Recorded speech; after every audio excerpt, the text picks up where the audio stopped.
Margaret stood at her kitchen window, watching the autumn leaves drift past in swirls of amber and gold. At 63, she had learned that the most profound moments in life often arrived unexpectedly, dressed in the plainest of clothes. This particular Tuesday afternoon would prove no exception.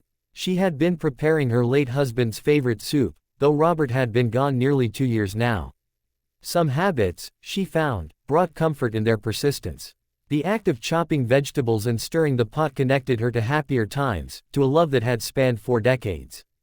The doorbell rang just as she was adding the final herbs. Margaret wiped her hands on her apron and made her way to the front door, wondering who might be calling at this hour. Most of her friends knew she took her afternoon rest around this time. When she opened the door, she found a young girl standing on her porch.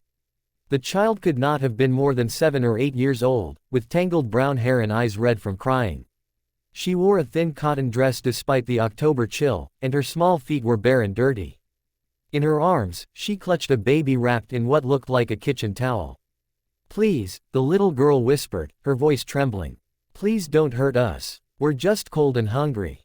We'll leave if you want us to." Margaret's heart contracted with a fierce, protective instinct she remembered from raising her own children decades ago. She knelt down slowly, making herself less imposing. "Sweetheart," she said softly, "I would never hurt you. Never. What's your name?" The girl hesitated, studying Margaret's face as if searching for signs of danger. "Emma," she finally said. "And this is my baby brother, Thomas. He's only 6 months old." "Emma, I'm Margaret. Would you and Thomas like to come inside where it's warm? I've just made soup, and there's plenty to share." Emma's eyes filled with fresh tears, but these seemed different somehow, born of relief rather than fear. She nodded, unable to speak. Margaret ushered them inside, her mind racing with questions she knew better than to ask immediately. The child was clearly traumatized, and the baby, when she looked closely, appeared thin and listless. She settled Emma at the kitchen table and gently took Thomas into her own arms. The baby barely stirred, and Margaret's concern deepened. She had raised 3 children of her own. She knew what a healthy baby should look like. "When did Thomas last eat?" she asked, keeping her voice gentle. "Yesterday morning," Emma said quietly. "Mom left some formula, but it ran out. She said she'd be back in a few hours, but that was 2 days ago." Margaret felt anger rise in her chest, but she pushed it down. Anger would not help these children. Action would. She prepared a bottle with careful attention, testing the temperature multiple times. Thomas took it eagerly, his small hands grasping at life with an urgency that broke her heart. While he fed, Margaret heated soup for Emma, who ate with the quiet desperation of someone who had known real hunger. As the children began to warm and fill their empty bellies, Margaret called her daughter, Patricia, who worked as a social worker in the next county. "Mom, you did exactly the right thing," Patricia said after hearing the situation. "Keep them safe and comfortable. I'm calling Child Protective Services and the police now. Someone needs to find their mother and assess the situation." Margaret hung up and returned to the kitchen, where Emma had finished her soup and now sat watching Margaret with wary eyes, as if waiting for the other shoe to drop, for kindness to curdle into something else. "Emma," Margaret said, sitting down across from her, "you're safe here. Do you understand? You and Thomas are safe. Are you going to send us away?" Emma asked in a small voice. "I'm going to make sure you're both taken care of," Margaret answered honestly. "Some people are going to come and ask questions, but only because they want to help.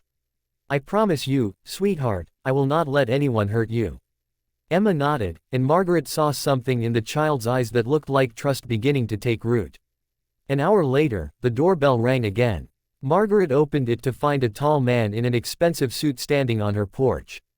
He was perhaps in his mid-40s, with graying hair and eyes that held a mixture of urgency and fear. "I'm looking for 2 children," he said immediately. "A little girl named Emma and a baby boy. I'm their father, Daniel Morrison. Their mother left them in my office building downtown, and security footage showed them leaving and heading toward this neighborhood." Margaret studied him carefully. She had learned over the years to trust her instincts about people, and something in this man's face spoke of genuine anguish. "Please," he said, his composure cracking. "Please, if you've seen them, I've been searching for hours. Their mother, my ex-wife, she has problems. She shouldn't have had them." I've been fighting for custody, but the process, it takes so long, and I. His voice broke, and Margaret saw tears in his eyes. They're here, she said quietly. They're safe. The relief that washed over Daniel Morrison's face was so profound that Margaret felt her own eyes prickle with tears. He leaned against the door frame as if his legs might give out. Thank God, he whispered. Thank God. Margaret led him inside, but as they approached the kitchen, she heard Emma's small, frightened voice cry out, "Please don't hurt us." Margaret hurried forward to find Emma standing in front of Thomas's carrier, her small body positioned protectively between her baby brother and her father. Daniel stopped in his tracks, and